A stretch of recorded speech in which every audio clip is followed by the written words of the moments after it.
Okay, so we are reading The Humming Effect by Jonathan Goldman, and we are on chapter 1, page number 9 of the book and page number 24 of the PDF.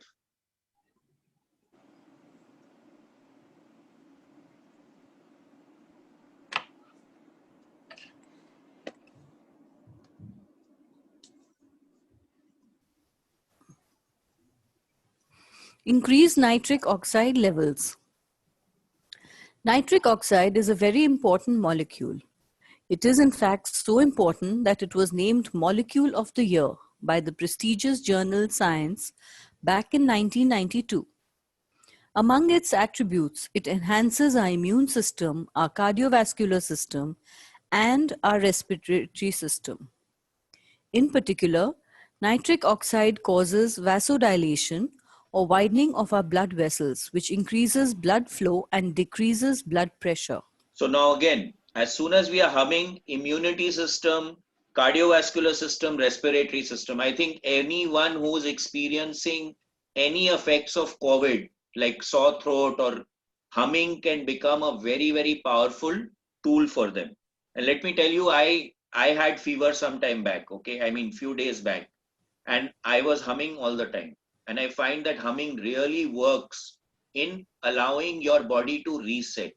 And when, as it says over here, vasodilation, so if the blood starts to flow better, most of the problems that we have is because of blood circulation. And if something can improve blood circulation, then automatically things start moving better in your system. That is one of the premises on which the beamer system also works. She showed us the videos, of the blood cells starting to move once the beamer was used. So as soon as you do that and the blood circulation improves, everything starts moving better in your system. The relationship between sound and nitric oxide was initially observed at the Neuroscience Research Institute of the State University of New York. When research subjects simply listened to soothing music and experienced greater levels of nitric oxide, this relaxation response was also observed in the application of specially designed tuning fork frequencies, which enhance self-resonating sounds such as humming. Okay, so again, tuning forks also work, and we've been seeing it.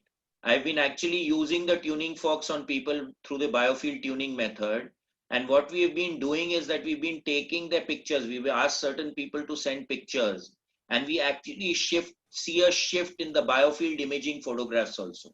It creates more harmony in the flow of energy in the biofield. When the biofield gets affected, then automatically the physical body is also bound to get affected at a point in time.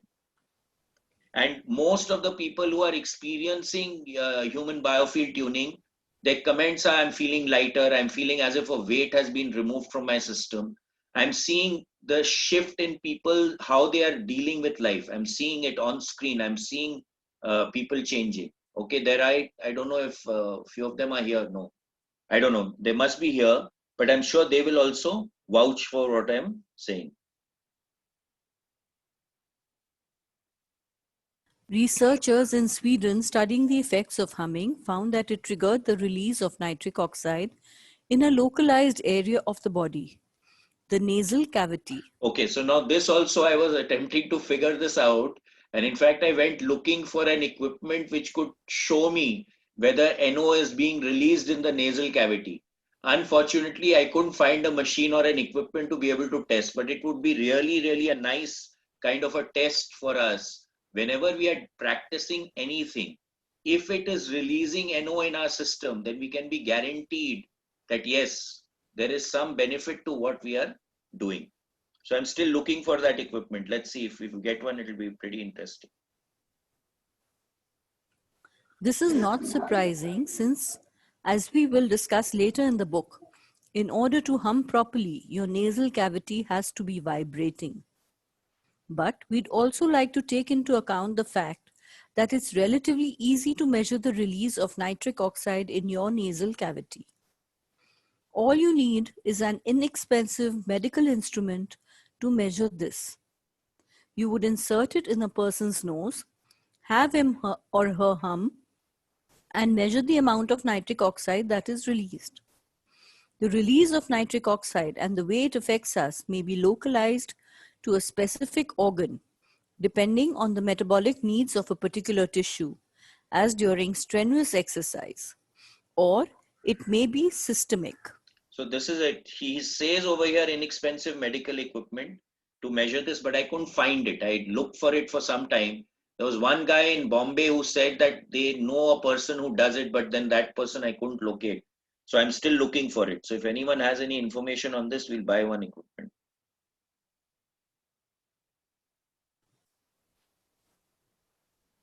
Nearly 2/3 of the peer-reviewed papers we found on Medline, a reputable online database of biomedical research that explored some therapeutic aspect of humming, focused on this phenomenon of nitric oxide being released in the nasal cavity.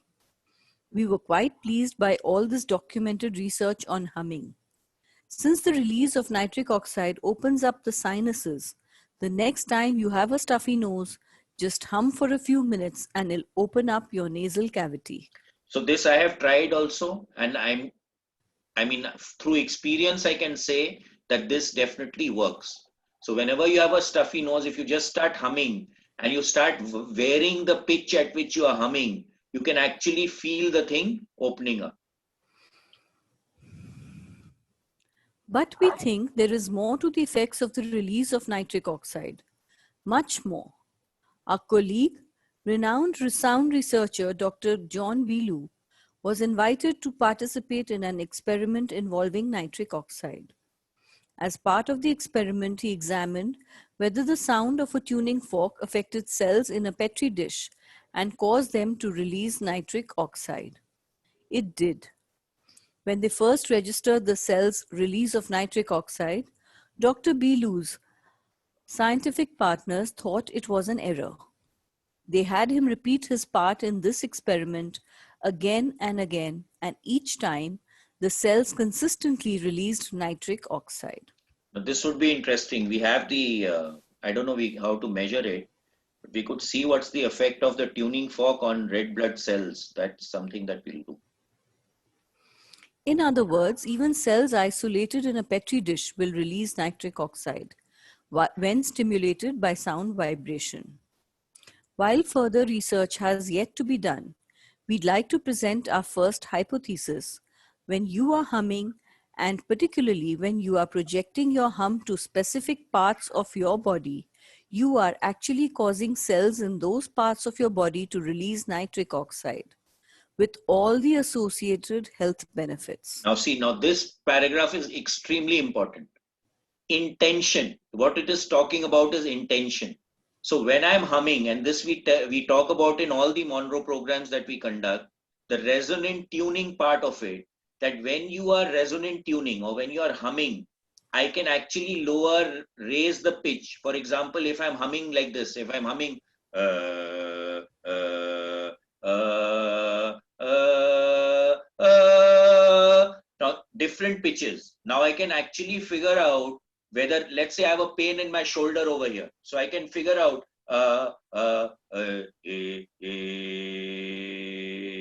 now this pitch is vibrating my thing over here. So what is my intent? I want to focus the energy. I want to focus the vibration I'm generating through the humming on this specific part of my body. And when I'm doing that, I can actually transmute and push the energy or the vibration to this part of my body. And what it is saying here is, as soon as you are projecting that energy into that particular organ or that particular muscle of your body, the corresponding effects of the beneficial effects of the humming, which is one of the reasons, one of the things that happen is the release of NO, will happen in our body system. So this is a very powerful statement right there. And we are talking about it all the time in the workshops because of resonant tuning. From our perspective, as well as many others, humming can act as an internal sonic massage. As Don Campbell, sonic expert and author of The Mozart Effect, states, humming actually massages the body from the inside out. This concept of massaging the body through self created sounds is a principle of vibrational healing that most sound therapists as well as massage therapists find to be true. So again, let's say I have a knot in my back. Okay, I have found that gently banging the thing over there, which creates a sonic vibration which goes into the muscle, actually can release the muscle. So many times massage therapists use these things. Now the Mozart effect is a book on how Mozart music can affect intelligence. Okay, so how sound Mozart played, the way that Mozart played, it works very well for ADD and ADD-H children. Okay, and one of the tracks, I think it is the Seasons at Robert Mountains, has Mozart music in it, one of the Hemisync CDs which is there. So it really, there's a lot of work on the Mozart effect. In fact, he wrote, Don Campbell has written 3 or 4 books on the Mozart effect. We From have in the library as such.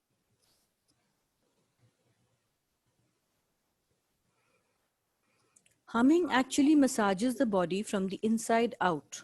This concept of massaging the body through self created sounds is a principle of vibrational healing that most sound therapists as well as massage therapists find to be true.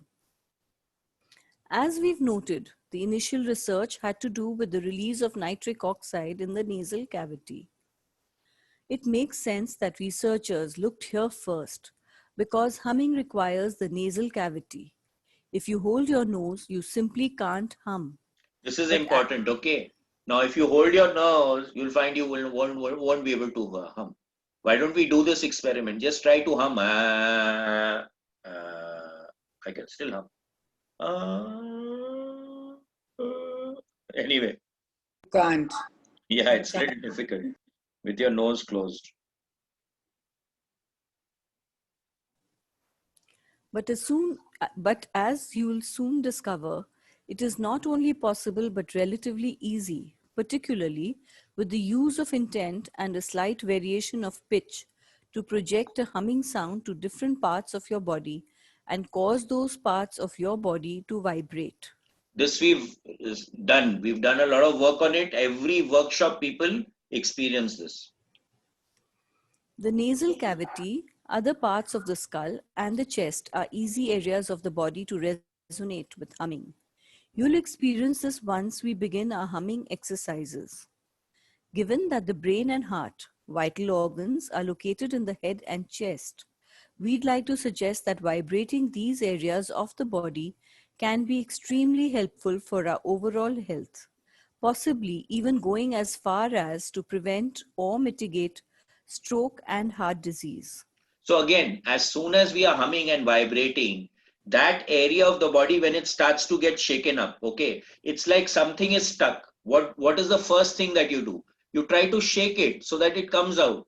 So in the same way, the blood circulation is extremely important.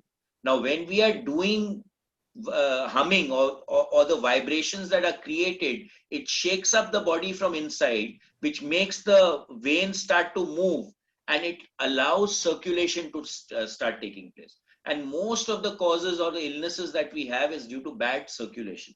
So if we can activate circulation, everything in the body starts to move better. Research has shown sound vibration stimulates cells to release nitric oxide. Is it possible that humming, then, could be used to resonate different areas of the body, causing the release of nitric oxide and opening up blood flow in those areas? Could we use humming to target, for example, neurological health, heart health, circulatory health, and so on? Yeah, so it can actually affect every. Yeah, okay.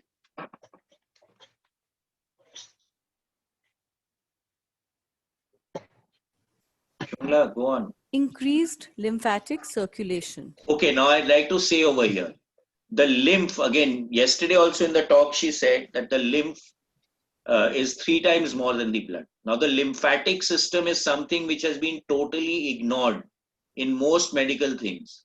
But it is the kachra removal system. It is the basic toxicity removal system in our body system. And it does not have anything which moves it. The blood has the heart pumping, which makes it move. Okay. The lymph doesn't have anything to make it move. So you need to stimulate yourself.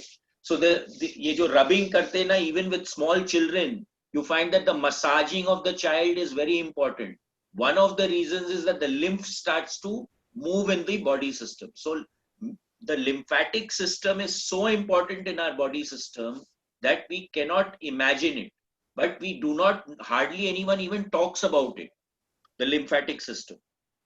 When you if you get a small cut, you get that white kind of a liquid oozing out, that is the lymph. The blood may not come out, but the lymph definitely comes out.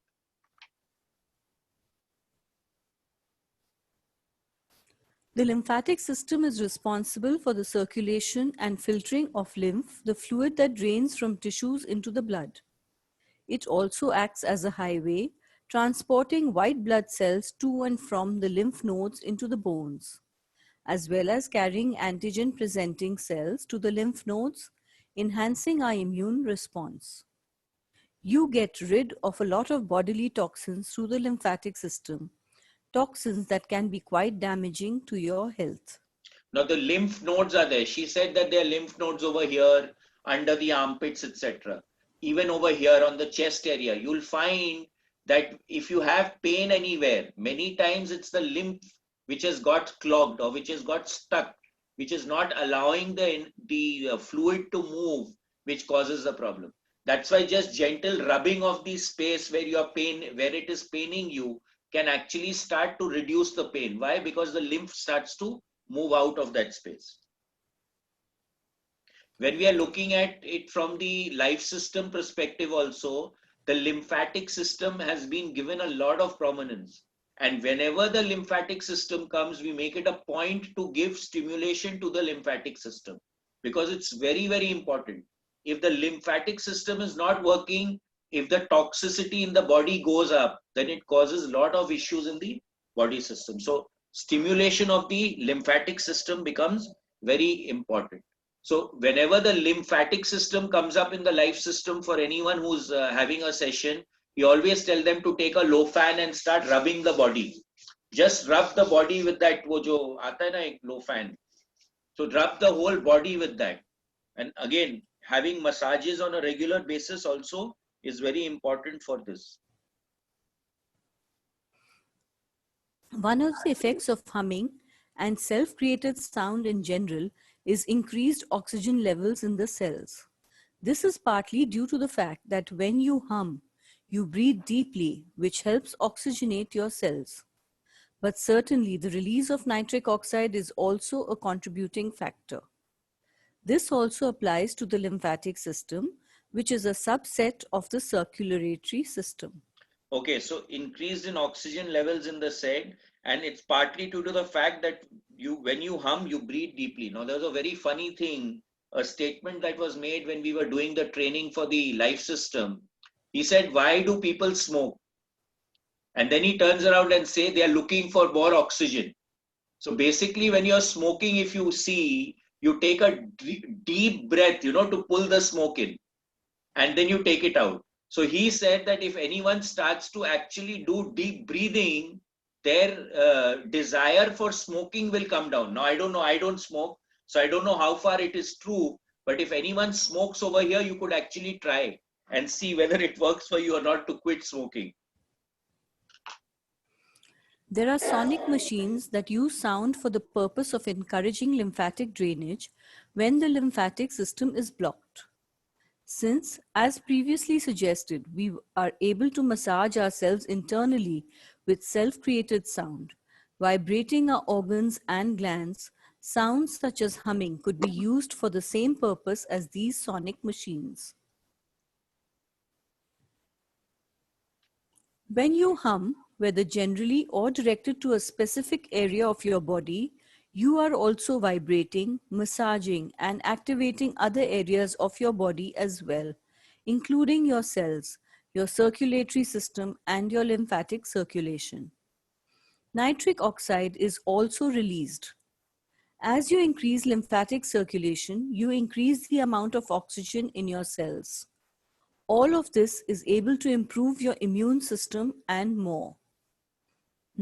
Okay, so again, so humming actually can affect your whole system. Increased melatonin levels. Melatonin is a hormone that is associated with the circadian rhythms of several biological functions. Okay, so yesterday also she was talking about melatonin.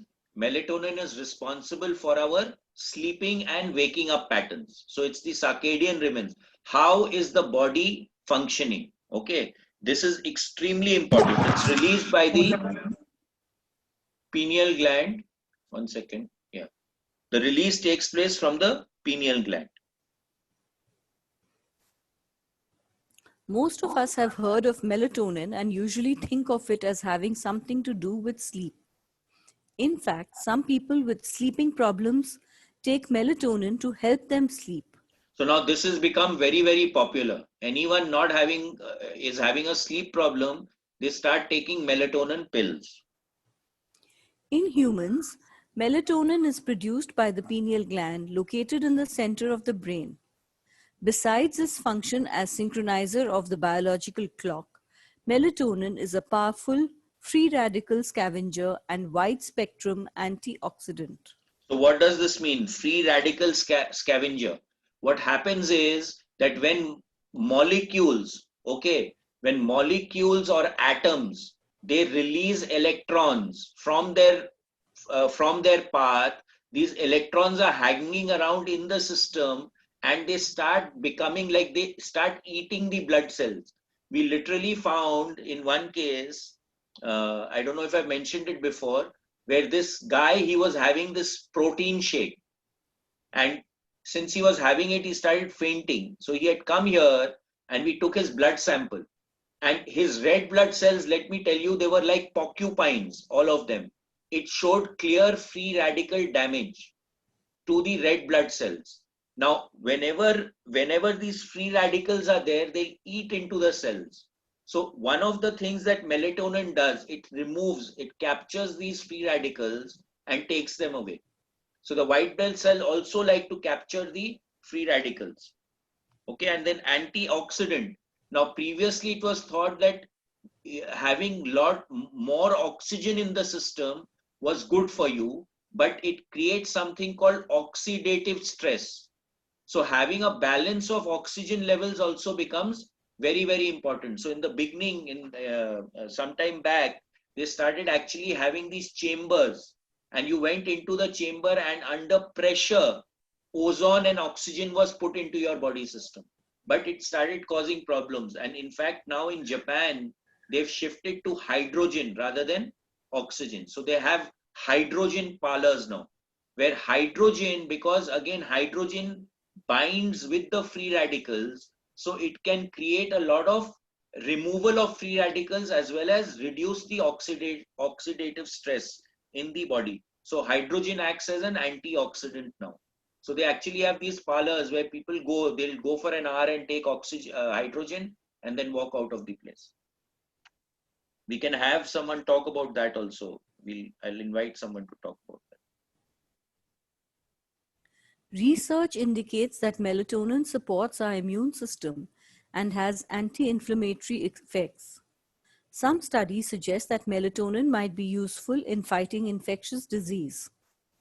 Other studies have shown that melatonin plays a crucial part in the aging process and that it may act as an anti-aging agent. Research into melatonin for treatment of depression continues, as do studies on the effects of melatonin on cancer, as well as the use of melatonin for addressing learning disabilities, memory disorders, and Alzheimer's disease. Though much of the research to date has been inconclusive, many ongoing studies show great promise. So there's so much going on in our body system that we think we know a lot, but actually there's a lot to learn from our system. How is it working? Why is it working? All sorts of things. For example, we had this Dr. Eben Alexander. I don't know how many of you have read his book. What was his book's name? I forget.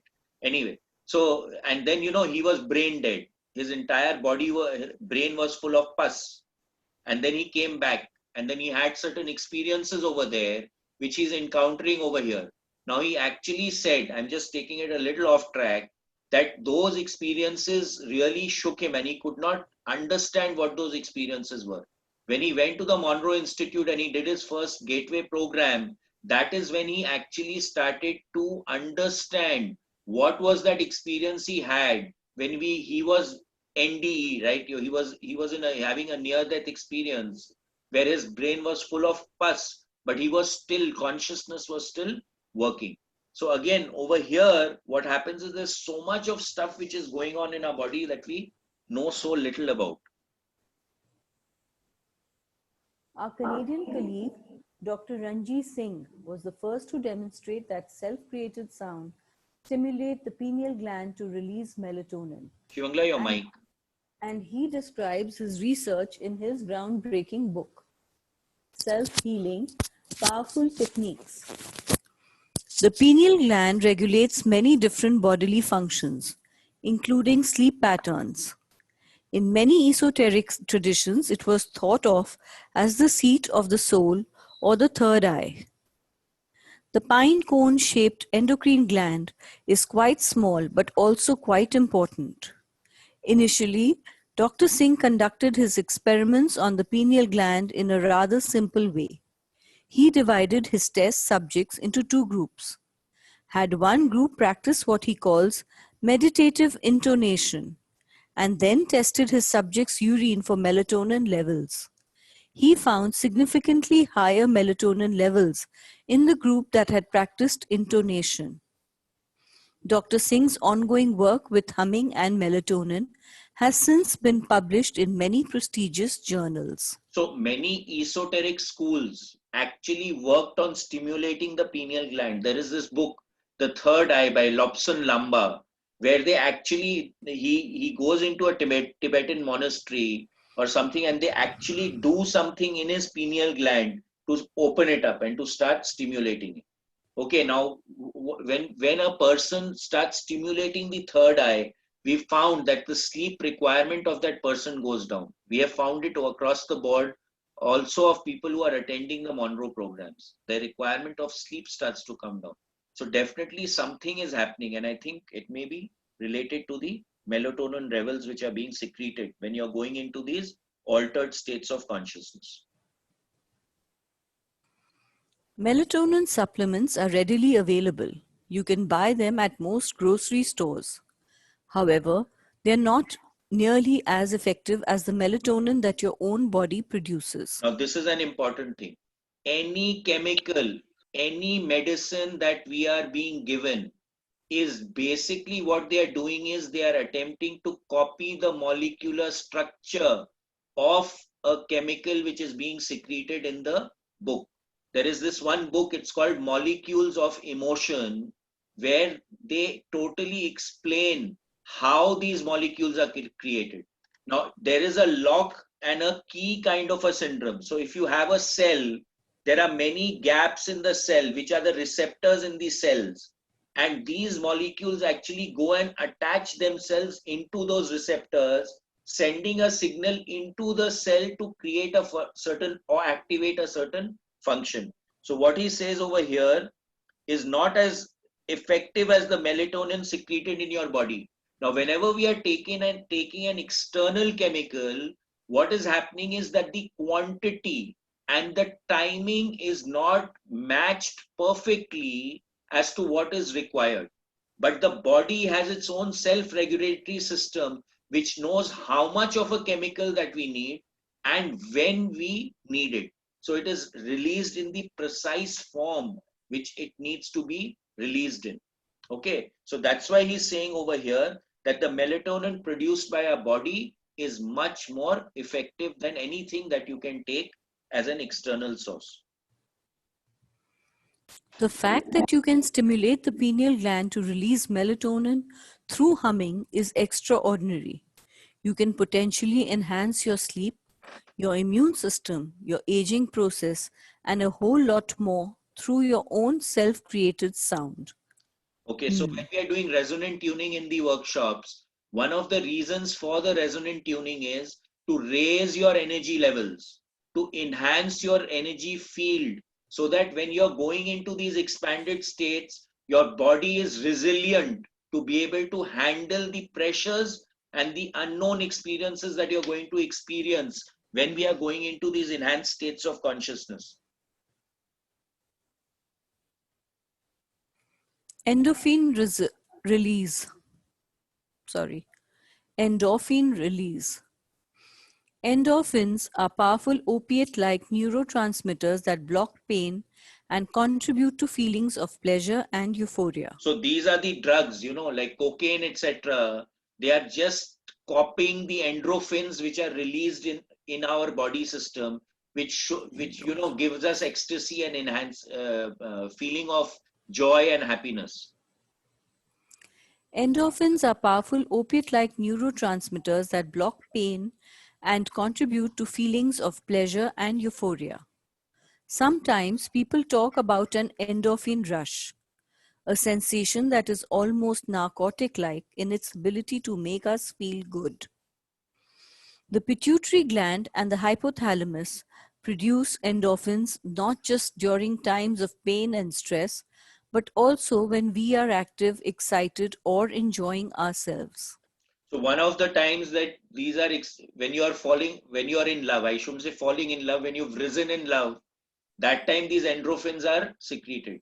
So at that point in time, you'll find that everything is beautiful, everything is lively. You're totally on the right side of the grid, and you can do and accomplish anything that your lover wants you to do. Okay, so that's because the endorphins start getting secreted in the body system at that point, and that is also a point when maximum neural growth takes place in your brain. Exercise, sex, and just about any activity that makes us feel good, including playing music, dancing, and singing, can stimulate endorphin release. These natural opiates are also generated when we hum. Think about the times when you tend to find yourself humming. Odds are you hum when you're happy. That is, happiness leads to humming. Could the opposite also be true? Could humming lead to happiness? So it's like both ends of the spectrum. One thing will lead to the other, so this will also lead to this. And I found this to be very, very effective. Whenever I'm feeling low, I start making it a point to start doing resonant tuning or start humming. And let me tell you, it actually has an effect. If you've spent any time around very young children, you'll have noticed that they seem to like to hum, at least when they are content. They certainly cry when they're irritable. Perhaps humming is not only a way to express that we're feeling good, perhaps it's also a way of inducing those good feelings. Like nursing and laughing, humming may be one of the first natural impulses that makes us feel good. Maybe it's the endorphins. Maybe it's not. We can't ask the babies, but we can speculate that it may in fact be the endorphins and perhaps a lot more. So again, whenever a child is crying, what do you do? You want to make a child sleep, you'll do and you keep the child near your chest cavity. Now, where is the sound coming from? Mainly your throat and your chest cavity. So that vibration goes into the child, and the child tends to start to relax. So you can understand that humming affects children also, and they naturally do it, and we also naturally use it to make a child feel good. So singing of a lullaby to a child, that is where it has all come from. Okay, basically this is the case why we do that. Jonathan has a story that involves humming and most probably endorphins. It was one of the first times he'd become aware of the importance of humming. He was sitting outside on the veranda of a friend's home with Shimangla, John your Lilly. mic. He was sitting outside on the veranda of a friend's home with John Lilly, MD. Dr. Lilly was a neuroscientist and writer who explored human consciousness, dolphin communication, and the borders of reality. Trained in medicine, psychoanalysis, and biophysics, John carved out an eclectic career that shifted between research published in scientific journals and self experimentation, codified mainly in books aimed at fellow students of spirituality and expanded consciousness. His life inspired two movies, Day of the Dolphin and Altered States. Dr. Lilly passed away in 2001, but at the same time Jonathan met him, he was quite a celebrity. Okay, so Day of the Dolphin. The dolphin is known to emit these sonic sounds, which are like humming, and they have been seen, and especially dolphins in the wild, they have been able to cure cancer also. They are able to detect any kind of deficiency in the body system simply by using sonar, and they can actually also cure it. So swimming with the dolphins is becoming an extremely popular pastime for people, where they actually go and they swim with the dolphins. Of course, most of the time they are swimming with dolphins which are held in captive. They are effective, but not as effective if you can get to swim with a wild dolphin, because they use the sonar much more than dolphins which are in captivity. There's a lot of research done on how the dolphins can affect health and wealth, and how they act, how their brain. If you know, the dolphin never sleeps. Okay, it has the capacity to actually shut one part of the brain down to rest, and then switch the other part on. So they have that capability of managing their which hemisphere of their brain is also working. So that's a very, very important thing. And dolphins are considered to be superior in intelligence even to us.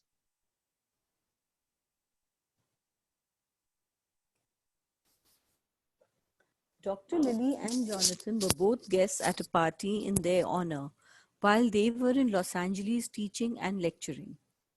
There were upwards of 100 people at this gathering. Jonathan went outside to escape the crowd, and there he found John Lilly. The two of them sat there by themselves. Neither spoke. As they sat, Jonathan realized that Dr. Lilly was continuously humming. He would breathe in, and then, as he exhaled, very softly and slowly, he would hum an audible vibration. It occurred to Jonathan that Dr. Lilly was perhaps humming as a self soothing mechanism to balance and align his nervous system. Since he was a well known proponent of altered states of consciousness, it was also possible that he had discovered a method of using the hum to create a waveform that he could travel on with his consciousness. Perhaps it was a combination of both. So now this is beautiful, right? So humming will definitely soothe the nervous system, which is one thing he says. And then the next one, discovered a method of using the hum to create a waveform that he could use to travel with his consciousness. So now see, this is indicating to the point that every and each culture had chanting in its core of spiritual practices. Okay, so if I can form that particular frequency and create that vibrato system in my system, which will automatically alter my brainwave pattern to take me into altered states of consciousness. And this is absolutely possible. I'm talking from experience here. Finally, Jonathan asked Dr. Lilly, John, are you doing that consciously? Now again, this becomes important. Are you humming consciously, or are you just humming? So what is the intent behind your humming? This is what this question is all about. Dr. Lilly continued his humming for a moment and then replied, I no longer know what consciousness is. He went on to explain that he thought of his mind as a mansion with many rooms. Each of the rooms represented a different aspect of reality, and each of these realities was based upon a different aspect of consciousness. It was an extraordinary answer to what Jonathan had thought was a simple question. After Dr. Lily's reply, Jonathan simply said thank you and went back inside to join the party.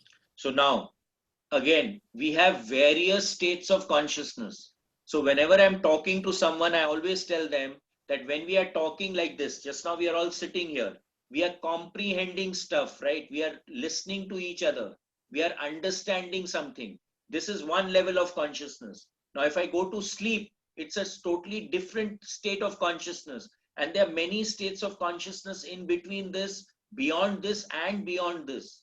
So this is a very, very nice analogy where he says that my mind is like a room with mansions, and each of the rooms represents a different state of consciousness. So now if I can start creating a roadmap for myself as to what can I achieve in which state of consciousness, and I get a trigger to take me into that state of consciousness when I need to be there, just imagine the kind of power that we will generate for ourselves, the kind of efficiency that we will generate for ourselves, the kind of productivity that we can actually start to manifest. So he had, what he was doing was that he was attempting to go to a particular state of consciousness using the hum as a carrier wave or a frequency to take him into that state of consciousness.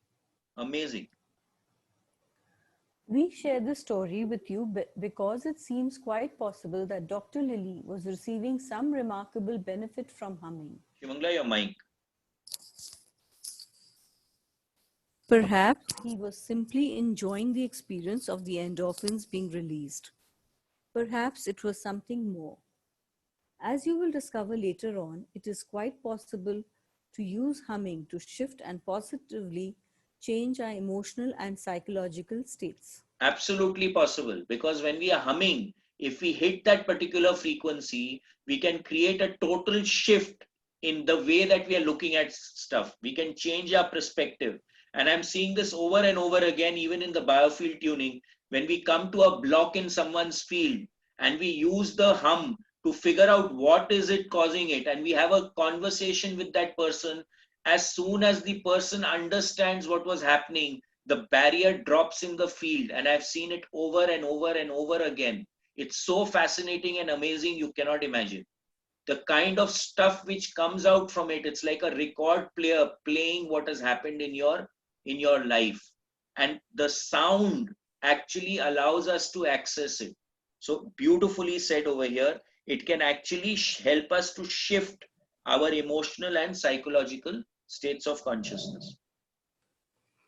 While we are on the topic of endorphins, it's important to acknowledge that humming has the ability to reduce pain. This is absolutely there.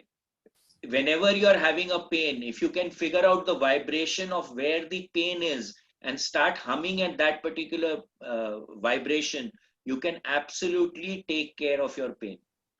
This toothache I was having, of course I took a painkiller later on. I'm not saying that I didn't, but to a very large extent I just took painkillers for one day, and I'm constantly humming also, and constantly, of course, I'm drinking hot water also. But the fact of the matter is that I was able to manage the pain just simply with the act of humming. While we ourselves have experienced it, we do not have the data to validate it. This effect could be entirely attributable to the release of endorphins. There may, however, be other causes that contribute to this effect. Years ago, the New York Times wrote an article on the healing effects of self-created sound and interviewed Jonathan on this subject. Upon being asked why such sounds seemed to help reduce pain, his first answer was endorphins. But then he suggested that there might be other factors. Everything from the idea of humming created a distraction that caused our brain to momentarily, at least, forget about the pain, to the speculation that perhaps when we made self created sound, we were somehow able to create a vibration at the site of the pain. thus causing a kind of sonic massage that helped reduce the pain. Yeah. So of course, when you're humming, you're thinking of something nice. Then what happens is that the mind gets diverted. So when your mind is diverted, then accordingly the pain reduces. And also, of course, the massaging aspect, the sonic part of it. Recently, we reviewed research that showed that participants who made sound while plunging their hands into freezing cold water, were able to withstand longer durations of time in the water than those who had to silently plunge their hand into the water. Regrettably, this research did not offer an explanation as to why this phenomenon occurred. So you It know simply what noted the result. So what I'm seeing here is that when you are humming, you're resonant tuning. So you're raising your energy level. Now, when you're putting your hand in cold water, I would assume that there would be a release of energy. Okay, so it's taking away the energy from the hand. So now if I have more energy and I plunge my hand into the water, definitely I'd be able to keep it longer. I mean, this is my logic. Okay, I'm just making an assumption here, but I think that's how this would have worked. So, endorphins, distraction, sonic massage, or something else. Regardless, the fact that you can use humming to make yourself feel better and reduce physical pain is an extraordinary benefit. We'll go into techniques for pain reduction using the hum later in this book. Oxytocin release. Oxytocin is a hormone produced by the hypothalamus and stored and secreted by the pituitary gland. Oxytocin is associated with situations involving close relationships, such as deep sharing in friendships, intimacy in making love, nursing a baby, and so on. That's why it's known as the trust hormone or love hormone. It seems to facilitate a bonding, an emphatic sort of feeling between people. So again, oxytocin stimulates bonding, it stimulates relationships, it stimulates community also. When you feel a part of the community also, you feel the oxytocin starting to get released. When you feel happy, when you feel comfortable in a particular situation, that also makes it happen. Activities that allow us to make sounds with others, like singing, making music, or even humming together, can stimulate the release of oxytocin. So again, community, okay, making that connection. This may help explain why our hearts and soul feel so nourished when we sing with a group, such as a church or community choir. In fact, even making a simple sound with another person, such as an elongated om or ah sound, known as toning, will help elevate the level of trust between you. So when you sing together, okay, so it was said, the family which eats together and prays together stays together. So now when you're praying, especially in the Hindu or any, I think in any culture, there's a lot of singing and toning involved in a prayer. Okay. So again, when you're making harmonic sounds and the harmonies in the sound, they start to merge. Then again, it causes a bonding. It creates a relationship between the people who you are toning with or singing with.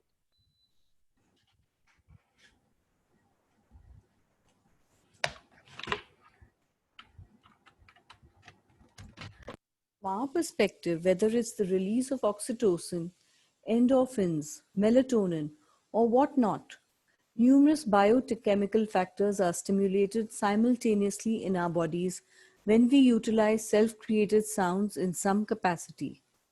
There's no doubt that the release of these hormones contributes to the overall positive effect we might experience when we hum. To summarize, when we make self created sounds, a number of beneficial therapeutic effects occur, including increased oxygen in cells, lowered blood pressure and heart rate, increased lymphatic circulation, increased levels of melatonin, reduced levels of stress related hormones, release of endorphins, increased levels of nitric oxide, release of oxytocin. So we've already discussed all this. In this chapter, we have focused on some of the proven physiological benefits of humming, such as reduction of stress, increased relaxation, enhanced sleep, and healthier hearts, minds, and spirits. We trust that this exploration has been more than enough to answer this chapter's headline question: why hum? Now, let's move on and delve into the physics of sound. This investigation will help explain how and why sound has such potential to heal. So the science behind sound is what we'll come to on Thursday. Thank you. I think that was very, very interesting. It built up on what we discussed yesterday in Sunita Arya's talk. Okay. So anyone, anything to say or comment? Ram Ram. Ram Ram. Anyone, anything to say or comment, or we can close up? Ram Ram. Ram Ram. Thank you. Thank you. Thank you, Shrimangla. Thank you, Mia. Welcome. Thank You. Thank you, Yeah, so Ram. someone asked, humming is Brahmri in yoga. Yes, he actually mentions that in the book. Yesterday we read about it. If someone talks, it is without intent, and you're talking just straight from here, right? You're not actually focusing the vibration into your system. So there's a distinction between humming and talking. When humming, you're more focused internally, I guess. When you're talking, you're more focused externally. Bhaiya, do you think singing and humming can also be? Absolutely. So singing is like humming, right? Singing you are, but then again, you have to vary the tone. You have to have some kind of a feel with it. The intent is what drives the entire thing. So what is your intent behind when you're singing? That becomes very important. Are you singing for the crowd or are you singing for yourself? Correct. Thank you. Bhaiya, Yeah. the author of this book does the biofield tuning courses. No. No, because if you remember, I mentioned that somebody in Bombay who has done, na. So I asked her, तो उसने बोला कि I have done from Jonathan Goldman. He does courses in Colorado. Yeah, he does a lot of courses. He does a lot of, Jonathan does a lot of courses. In fact, Bob Holberg knows him personally. And he talks about Jonathan a lot, Bob Holberg. But the biofield tuning that we are practicing is a hypothesis which has been generated and created by Eileen Mukasson. Okay, it's not done by Jonathan. But Jonathan also has a lot of programs on sound healing and sound processes. Okay. Let me see, maybe we can get him to give a talk. I'll talk to Bob if he'll talk to him. And if he's be willing to come and give us a talk, let's see. I'll attempt to arrange. Long shot, but yeah, we can try. Ram Ram Niket जी. राम राम. मुझे ये पूछना था कि आंखों के vision के लिए क्या हम करने से वो बेटर हो सकता है? I think it will work, मामी जी. I definitely think. कौन सा नहीं, आपको ट्रायल एंड एरर करना होगा. ओके. इसमें आपको ट्रायल एंड एरर करना पड़ेगा कि जब आप हम कर रहे हैं तो आंखों में स्टिम्युलेशन कौन सा रेंज में आ रहा है, कौन सा फ्रीक्वेंसी में आ रहा है, and then you have to try to apply it. I am sure that it will work, there is no doubt, but then it needs effort, it needs concise and it needs tenacity. माने आपको करते रहना पड़ेगा. ऐसा नहीं है कि आप एक बार किए और हो जाएगा. It doesn't work. ऐसा करवा दो तो क्या बात है. माने सबको तथास्तु चाहिए, काम करने को कोई को नहीं चाहिए. But a lot of the pleasure is in the journey, let me tell you. Niket, eye के लिए there could be mudras also, ना? We can ask Ravindra. Yes, mudra will definitely be. मामी जी किसको पूछ रहे हैं आप? हाँ, मेरी आँख के लिए. तो आप मुद्रा फॉर्म भरिए. आप मुद्रा ग्रुप में हैं क्या? नहीं. चलिए ठीक है. I'll send you the form. Fill up the form and join the mudra group. I'm just posting it on the book reading. Thank you. Join the mudra group. Okay, पक्का. Thank you. Mudra can help. Biogeometry can also help. So there are various things that we can try. There's no harm in trying. भैया Huh? Bhaiya, that means cervical can, vertigo and all can also help humming with the humming. Absolutely. Because it's, Vertigo mein humming will have a very beneficial effect. because it's only an imbalance of the Absolutely. Absolutely. the So fluid in see, the there is something called the Tomatis method also. There are basically two methods in which sound healing is used. Okay, it was the Tomatis method and the the Monroe method. It's not the Monroe method, it's the, what is it called? Binaural beat method. Okay, so in Dr. Tomatis's method, what happens is that inside the ear, yeah. you have a ring-like thing. It's a spiral thing. Yeah. Mhm. And in that spiral, parts of that spiral start to get solidified. So they don't vibrate anymore. Okay. In the Tomatis method, what they use is that they, like, if this is the link and this is C over here, which has got hardened, they'll ask you to sing or hear the next chord and the next chord. So when these two start vibrating, they automatically stimulate that place which has got hardened and it starts to loosen up. So like that, when you're singing, if the water, that liquid balance is not there in the ear properly, then by singing you can stimulate it to make it balance. So I think in vertigo, humming will definitely affect. I don't see any reason why it won't. Okay.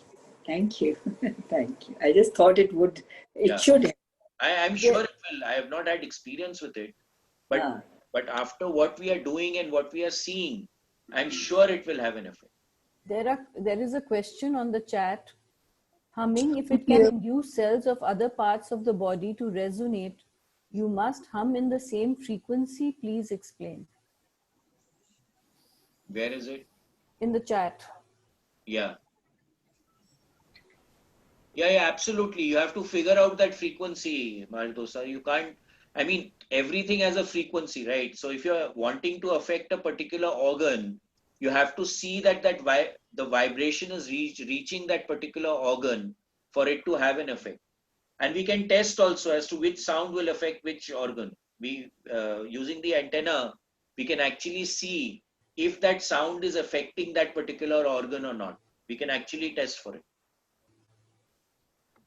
Niket, I just wanted to share this with you. Yeah. A friend of mine is doing laughter therapy, a full-fledged course. Yeah. And he's talking about the benefits being absolutely tremendous. Yes. As much as humming, if not more. So I was wondering whether we could pick up a book on laughter therapy and probably do that after this. Yeah, we see, I'll tell you, laughter also works because see, it helps in releasing oxytocin in the system because you're feeling happy, right? Yes. So as he said that if when you are humming, you are happy. So if you are sad, if you hum, you can become happy. Correct, yes. So if it's the same effect, right? Now, if you're happy, you're laughing. And when you are laughing, beneficial chemicals are secreted in your body system. So now if you are laughing, automatically the chemicals secreted are beneficial. Right. So but definitely it will work. And in fact, there is one gentleman who comes, Mr. Seth, he is a laughter therapy, this thing. So he was mentioning, I told him that why don't you give a talk? So yeah, that would be interesting, yes. Also, Niket, if you're talking to Dr. Sunita, and if she's going to give us one more session, could you request her to talk about the synergies of food, the food combinations? Because, food combinations are really what ticks one's health. I understand. Okay, we'll put that. We'll put that. हाँ पापा, आप कुछ बोल रहे हैं क्या? Unmute करिए अपने आप को. Om में जो humming होता है, is it the same as you are talking about? Humming is humming, na. Om can also be done in various different tones. So you can do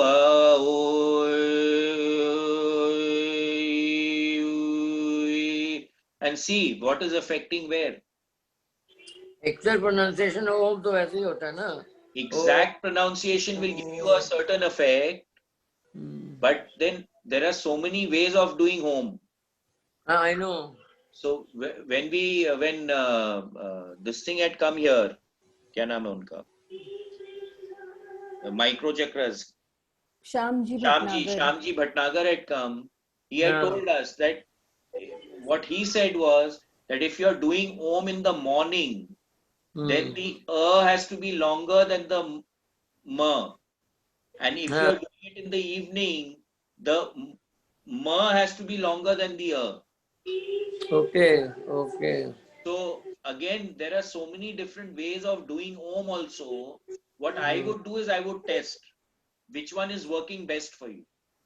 जब योगा वाले तो ऐसे सिखाते हैं ना Papa, Ram, I just want to add, जब ओम का बात हो रहा है, मैं भी योगा टीचर से करती हूँ. She's come from Munger. Ram, mama ji. Ram ji. So you know what she tells me, the day you are stressed and a little upset, उस दिन वो बोलती है म को छोटा रखने. जैसे stretch the O and A and U and म को एकदम short. So, you know, there are, I think Om itself is a huge subject to talk about. Everyone, yeah. So it's not the same as we are talking about. No. Thank you. Yeah. Actually, it can be done in various ways, and I would test what will work for you. It's as simple as that. Okay.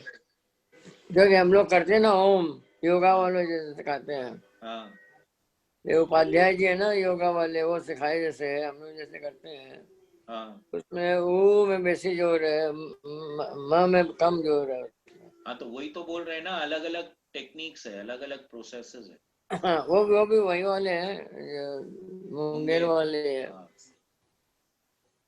चलिए anything else okay so we'll see you see you yeah Thank you.